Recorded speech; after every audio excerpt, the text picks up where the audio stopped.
पुण्यात पावसाचा हाहाकार. इतका पाऊस पडला की पुण्याचं जनजीवन विस्कळीत झालं. सिंहगड रोड असेल किंवा कात्रज असेल, धनकवडी असेल किंवा भोरवेल्ला मुळशी असेल,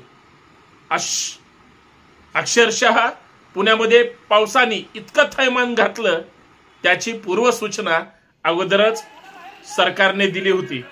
खरं तर सरकार पहिल्यांदा अलर्ट झालं ही चांगली गोष्ट आहे.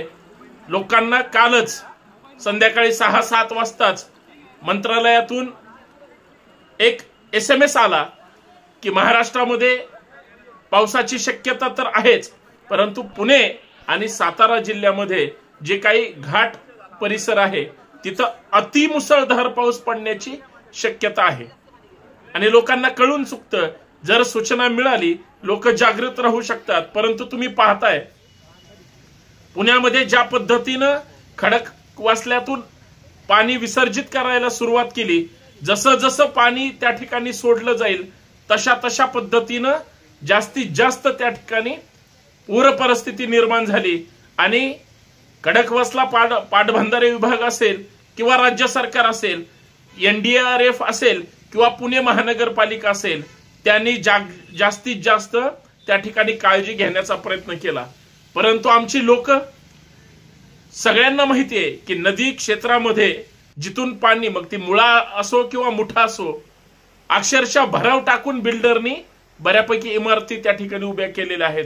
कात्रज पासून सुरू होणारा नाला तुम्ही पाहताय की अक्षरशः त्या बिल्डिंगला चिटकून पाणी वाहतंय ज्यावेळेस पाणी सोडलं जातंय. परंतु या सगळ्या प्रकरणामध्ये अक्षरशः लोक भयानक अवस्थेत त्या ठिकाणी जगतायत. रिव्हरव्ह्यू सोसायटी आहे जिथं पाणी त्या सोसायटीची पार्किंग फुल असते, म्हणजे 9, 10, 11, 12 फुटापर्यंत सोसायटीत जर पाणीच असेल, वरची लोक राहणार कशी? वेगळ्या वेगळ्या माध्यमांच्या माध्यमातून बऱ्यापैकी आढावा घेण्यात आला. आता तुम्ही पाहताय की काही ठिकाणी पाणी इतकं वाहतंय, काही ठिकाणी माणसं नाही गाड्या वाहून जात आहेत. माणूस तर पाण्यासमोर काहीच करू शकणार नाही, परंतु जी वाहनं आहेत ती सुद्धा वाहत जाताना दिसत आहेत. म्हणजे इतकी भयानक परिस्थिती महाराष्ट्रामध्ये आजपर्यंत वेगळ्या वेगळ्या माध्यमातून आली, परंतु आत्ताची परिस्थिती फार भयानक आहे. आणि हे सगळं महाराष्ट्रामध्ये, आपल्या महाराष्ट्रात किंवा पुण्यात घडतंय हे कुणीच नाकारू शकत नाही. पुणे महानगरपालिका असेल, पुणे महानगरपालिकेचं संपूर्ण व्यवस्थापन असेल, उपायुक्तापासून सगळे ऑन फील्ड कामाला आहेत, तर त्यांच्यावरचे कदाचित लक्ष ठेवून असतील. परंतु इतकी पूर परिस्थिती का झाली त्याचं बारकाईनं जर तुम्ही परीक्षण केलं, अभ्यास केला, आम्ही ज्या नेत्यांना निवडून देतो ते नेते ज्यावेळेस पदावर बसतात, मग ते आमदार असू द्या, खासदार असू द्या, खालचे नगरसेवक असू द्या किंवा त्यांचा नेता महापौर असू द्या, मुळा नदी पात्रामध्ये ज्या पद्धतीनं बांधकाम झालेली आहेत, मेट्रोचं काम झालेलं आहे, राडारोडा टाकलेला आहे, नदीचं पात्र छोटं छोटं होत जातंय. आणि मग पाण्याचा फ्लो तिकडून जास्त आल्यानंतर अक्षरशः धुळधाण उडते. कितीतरी हजारो क्युसेस पाणी ज्यावेळेस सोडलं जातं, तुम्हाला आकडेवारी तिथं डिस्प्ले होतेच आहे, ते पाणी तुम्ही ज्यावेळेस पाहताय की इतकं पाणी त्या ठिकाणी सोडलं जातंय, तरी पण महानगरपालिका ज्यावेळेस काही वेगळी विकास कामाच्या निमित्तानं वेगळी कामं करतं नदीपात्रात, ते सगळं शहरातलं डेब्रिज तिथं आणून टाकतायत. त्या विकास कामामुळे त्या ठिकाणी सगळं टाकलं जातंय. मग तिथं राहणाऱ्या लोकांच्या जीवाशी कोण खेळतंय? महानगरपालिका खेळते. तो बिल्डर ज्याला महानगरपालिका बांधकामाला परवानगी देते तो खेळतोय का? लोकांच्या जीवाशी कोण खेळतंय? सिंहगड रोडला जाऊन बघा, तिकडे खडकवासला गावात जाऊन बघा, किंवा खाली म्हणजे इकडे जनता वसाहत पासून खाली अजून पुढे जावा तुम्ही. या सगळ्या परिस्थितीमध्ये जो नदीपात्राकडचा दत्तवाडी किंवा तो जो नदीपात्रा शेजारील भाग असतो, जो ओढ्याच्या कडेचा जो सगळा भाग आहे, कात्रजच्या तर त्या पेशवे उद्यानापासून तो अख्खा नाला बुजून गेला.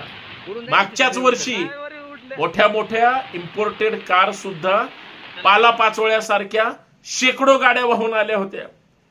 बालाजी नगरपर्यंतच्या सगळ्या सोसायट्यांमध्ये पाणी होतं. याला जबाबदार कोण आहे? आम्ही ज्यावेळेस महानगरपालिकेच्या आयुक्तांना संभाजी ब्रिगेडच्या वतीनं निवेदन द्यायला गेलो होतो, त्यावेळेस नवीनच भोसले नावाचे महानगरपालिकेचे आयुक्त आलेत. त्यांना आम्ही विनंती केली, पावसाच्याच अगोदर जेवढे काही नाले सफाई असेल, जेवढे काही नदीपात्रातली अनधिकृत कामं असतील किंवा ते काही गोष्टी असतील किंवा सगळ्या ड्रेनेज लाईन असतील, त्या साफ करून घेतल्या पाहिजेत. ब्रिगेडनं पत्र दिल्यानंतर प्रशासन कामाला लागणारच होतं, पण आयुक्तांनी अगोदरच सांगितलं होतं की आमचं त्या गोष्टीवर लक्ष आहे. साहेब, तुम्ही नवीन आहेत, तुम्ही एकदा बघा काय होतंय, नाहीतर हे बघा, अति पाऊस पडल्यानंतर अहो त्या पुलावरून पाणी वाहतंय, तो 3.5 फुटाचा तो भिडे पूल पाण्याखाली गेला की त्याची राष्ट्रीय बातमी होते. हे खरं तर आश्चर्यकारक आहे. पण नाव ज्या वेळेस पुलाला नाव भिडे दिलेलं असतं तर भिडेची चर्चा तर होणारच. जशी भावेंची चर्चा होते तशी भिडेंची चर्चा होणारच. हे सगळं प्लॅनिंग असतं, असू द्या, हरकत नाही. परंतु त्याच पाण्यामध्ये तेच भिडे ज्यावेळेस बुडतात त्यावेळेस बातमी होते. पण ते भिडे पूल पाडणार होते आणि तिथं अजून मोठ्या हाईटचा डेक्कन आणि नारायणपेठेला जोडणारा जो रस्ता आहे तो अधिक मजबूत आणि वरच्या उंचीचा करणार अशी चर्चा होती. परंतु तसं काही झालेलं नाही. परंतु वरसगाव असेल, पानशेत असेल, वरची जी धरण क्षेत्र आहेत ती इतकी हाऊसफुल झालीत. त्या सह्याद्रीच्या पर्वतरांगामध्ये इतका पाऊस पडलाय, खडकवासला धरण आत्ताच ओव्हरफ्लो झालं. म्हणजे वरचं पाणी खालच्या धरणात, खालचं पाणी खडकवासल्यामध्ये, आणि खडकवासल्याचं पाणी आता थेट उजनीकडे जाईल.